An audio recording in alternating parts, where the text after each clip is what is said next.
تو امام اعظم ابو حنیفہ نے فرمایا جا تیرے گھر میں کوئی ذمہ دار مرد ہو تو اسے بھی لے کے آ.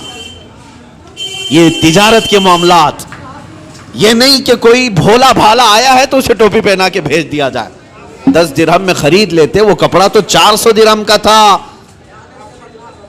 کہا کہ جا تیرے گھر میں کوئی ذمہ دار مرد ہے تو اسے لے کر کے آ. وہ خاتون گئی، اپنے مرد کو لائی. امام اعظم ابو حنیفہ رحمۃ اللہ تعالی علیہ نے اس کپڑے کو 400 درہم میں خریدا. کہا کہ پھر بھی میں نفع میں ہوں. فرماتے ہیں کہ میں جو بیچوں گا اس پر مجھے نفع آئے گا، لیکن میں یہ نہیں چاہتا تھا کہ سامنے والے کو اس کپڑے کی قیمت کا اندازہ نہیں تو میں اس کو پوری طرح سے ڈبا دوں. یہ رسول پاک صلی اللہ تعالیٰ علیہ وسلم کے اخلاق کے کریمانہ جو امام اعظم ابو حنیفہ نے بھی اپنی زندگی میں دکھایا ہے. اور ایک بات، ایک عورت اور آئی. عورتوں کو کچھ معاملات میں بہت معلوم ہے اور کچھ معاملات میں کچھ نہیں معلوم ہے. وہ کبھی کبھار مارکیٹ میں صرف اسی لیے جاتی ہیں کہ گراتی رہیں یا اٹھاتی رہیں.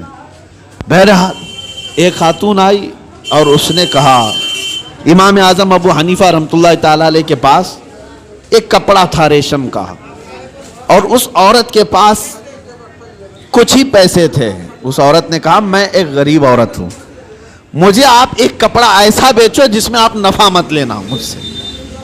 وہ کہا جاتا ہے نا مدل مل جائے. یہاں تو سب ہر کوئی یہی دعویٰ کرتا ہے جتنے کا پڑا ہے اتنے کا بیچ رہا ہوں آپ کو، پھر دکان کیوں کھول کے بیٹھا ہے؟ ہر کوئی یہی کہتا ہے کہ مجھے جتنے کا پڑا ہے اتنے میں دے رہا ہوں آپ کو.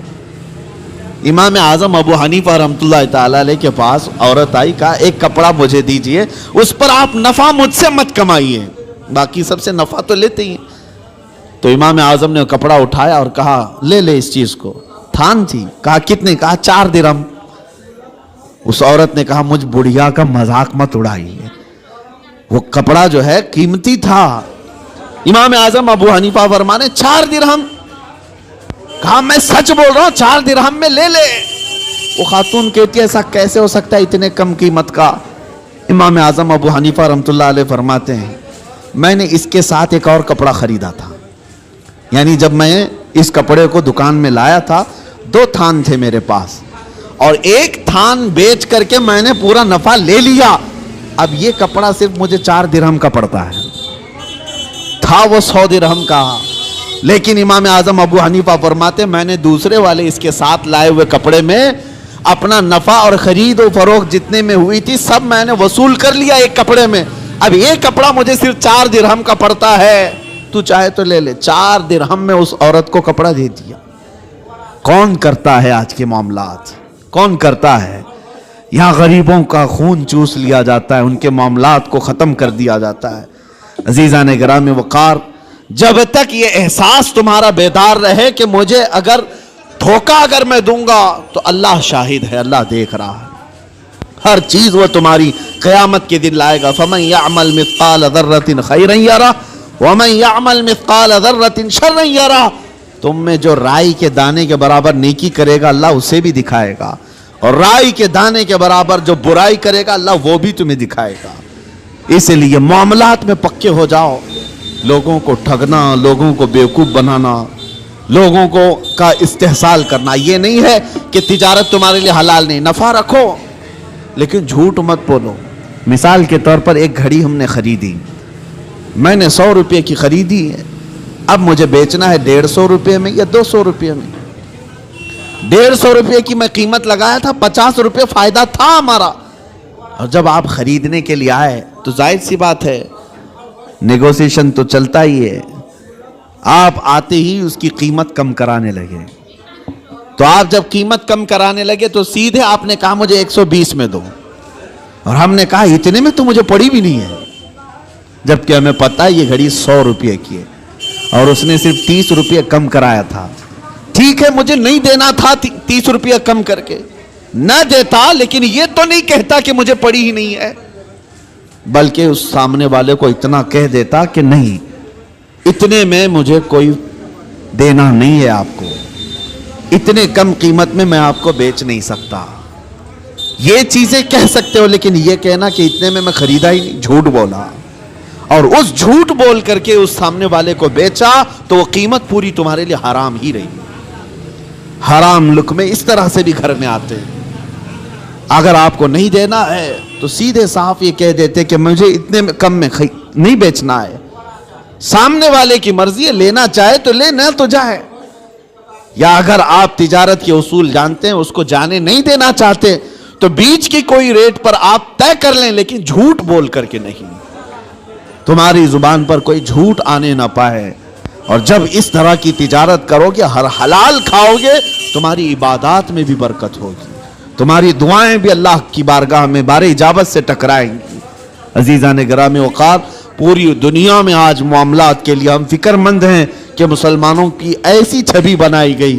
ابھی میں ایک باہر ملک میں تھا, وہاں ایک صاحب کہہ رہے تھے کہ ہم جو ہے مال امپورٹ کرتے ہیں فلاں جگہ سے فلاں جگہ سے, لیکن ہم وہاں جا کر دیکھتے ہیں اگر کوئی مسلمان کنٹینر وغیرہ لگا رہا ہے تو ہم ڈر جاتے ہیں کہ واپس وہ ہمارے ملک میں آئے گا تو آدھا کنٹینر ملے گا, نہیں تو فلاں ایسا ہو جائے گا, فلاں ہو جائے گا.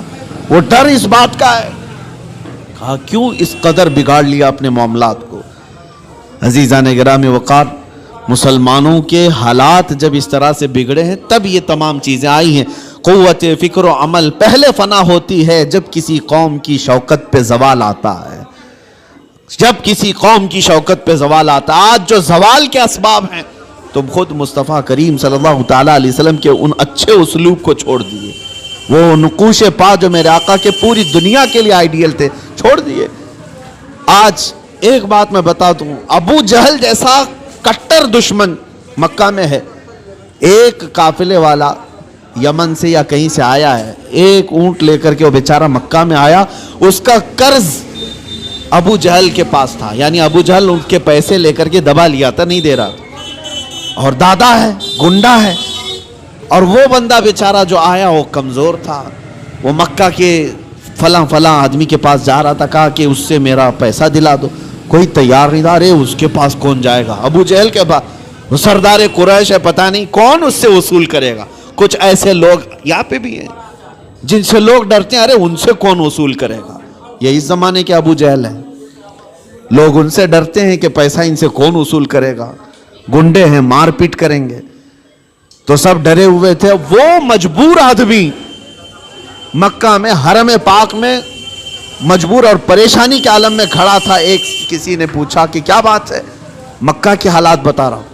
اس نے کہا میرا پیسہ فلاں آدمی دبا کر بیٹھا ہے, ابو جہل دیتا نہیں.